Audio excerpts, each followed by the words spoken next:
What is up everyone, my name's Ed from GamesWhip, and today I'm really damn excited to bring you, that's right, 4 Sega Saturn Quake levels that were exclusive to that version are now on the Sega Dreamcast, thanks to Ian Michael, that's right.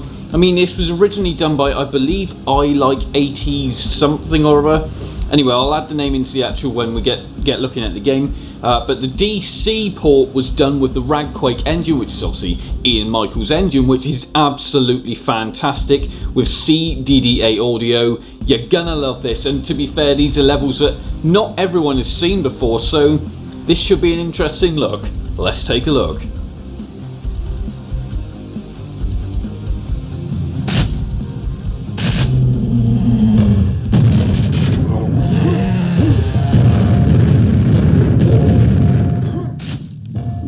So not many people would actually realise or even know, but the Sega Saturn actually had 4 exclusive levels to that version of Quake, and they are basically, as you're seeing right now on the screen. So for a very, quite a large audience, most people wouldn't even know that these 4 levels even existed until now, thanks to Ian Michael and his Radquake engine. We're looking at this in 320 by 240, which is obviously the way it was meant to be on the Sega Saturn, but obviously playing on the Sega Dreamcast. Now this has got full CDA music, it's got VMU support, and also keyboard and mouse support if you want to use it in the OG way as well. Which, let's face it, who wouldn't want to play it in the OG way? Now don't get me wrong, I actually played most of this in or with the controller, because the controller support for this actually works really well. It's actually pretty damn intuitive, and the Dreamcast controller actually does well at playing FPS titles, and yeah, this is definitely one of them, because it just feels great in the hand, and it just works. It almost feels like the controller was built for old school FPSs, and yeah, definitely works with this one. So as advised, obviously these levels weren't ported by Ian Michael. This is Ian Michael's Radquake engine, which, like I said, is the best Dreamcast port or Quake engine out there for the Sega Dreamcast. It was actually I80s Rock who ported the original 4 Sega Saturn titles to the PC, and that is the version that Ian then used his Radquake engine to basically add to this little collection, which, as I cannot deny, is absolutely fantastic. Now the first level we're actually checking out here is E1M8 Purgatorium. That's right, and to be fair, it is a nice flowing level, because you get some of these levels in these the old school FPSs that they kind of just feel like a maze for the sake of being a maze. I really love the design here of kind of the little pillars there with flames. Yeah, you've got to do the standard get a key to open a door, but it just really does feel like part of a level that, or to be fair, the 4 levels that you're going to see all are unique and do actually add something to Quake 1, whereas, to be fair, like I said, sometimes when they tack these exclusive levels on, they don't feel like they should be there. But for me, I think they've done a really fantastic job with these 4 levels, and like I said, they add to it, which is fantastic. So, another great thing there. And, like I said, I've never played these 4 levels before until now, and so glad that Ian brought my attention to these, because they really are that damn good.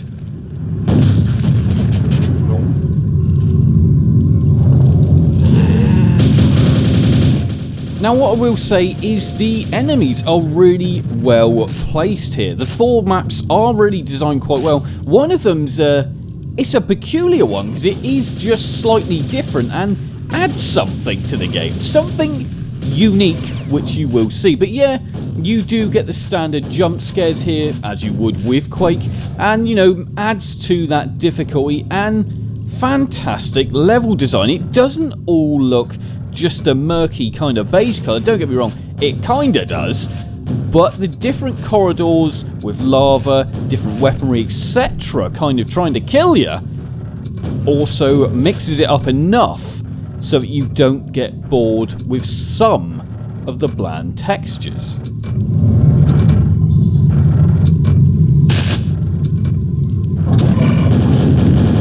As advised, the actual Dreamcast controller does a really solid job here. You're basically using the A, B, X, Y buttons for the actual backwards, forwards and the strafing, and then you're using the analog stick to steer, right trigger to fire, etc, etc, and also the D-pad to change your weaponry. That's right, and the left trigger is your jump button. So they're all mapped very, very well, which, you know, to be fair, makes it feel absolutely natural, and as I said, makes it feel like it was actually designed to play on the Sega Dreamcast. You've got to remember that, you know, Quake never officially got ported over to the system. This is all due to the developers out there who put hours upon hours upon hours of work getting these games to work to the state they're in, and Ian Michael is obviously one of them who really does pour the time into making the games that he loves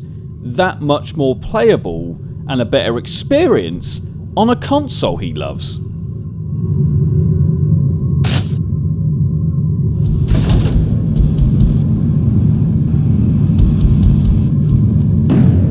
Now, I do absolutely love this one. I love this one because it is, or feels, so damn different to the standard Quake 1 titles. Yeah, it's shoot a target to kind of unlock things, etc. Yeah, it's the standard collect keys, but look how cool this looks. You're basically hovering in an abyss, essentially an endless void, which is basically your platform you're on is kind of, it's a wooden platform, and they're linked by these really, really narrow bridges.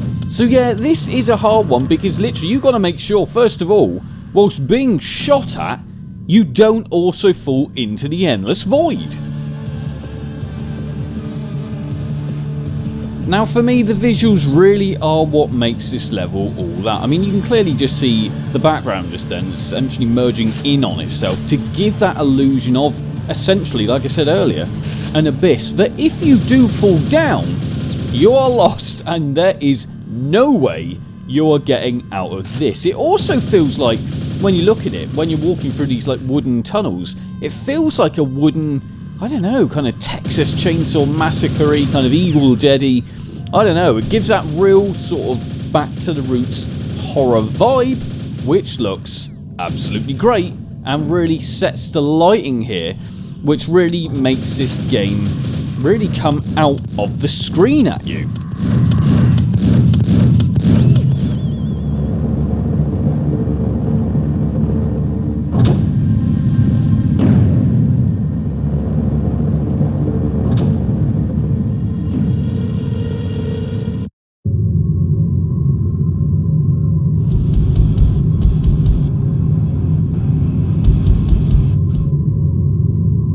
So how do I really describe this level, Colosseum? This level essentially is, as you're about to see, a wrestling ring.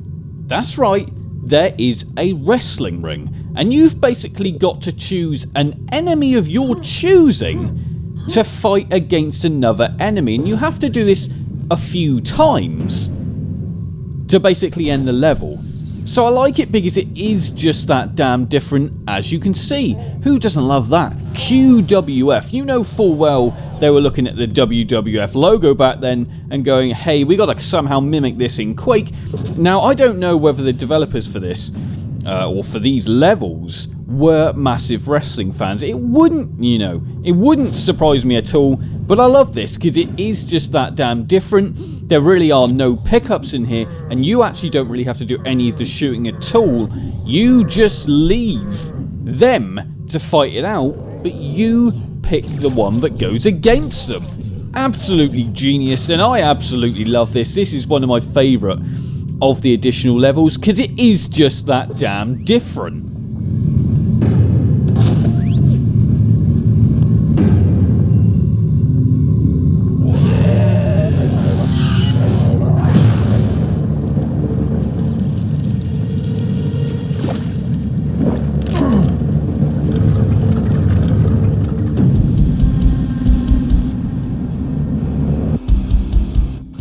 So Watery Grey for me was one I basically turned off almost instantly. I didn't like the design, I didn't feel like it added anything to this game, and basically is where I'm going to end the look at this. Now, yeah, there's piranhas here that basically attack you when you need to press a few buttons, etc. It actually borderlined on annoying, which is a shame. Because like I said, of all the 4 levels, this is the worst, but the other 3 are absolutely fantastic, and thanks Ian Michael for using your Radquake engine to bring it to the Dreamcast. I've been Al from Games Re-Up. Like, comment and subscribe. I'll see you all soon. You can now support the channel on patreon.com/GamesRep, as well as remember to like, comment and subscribe.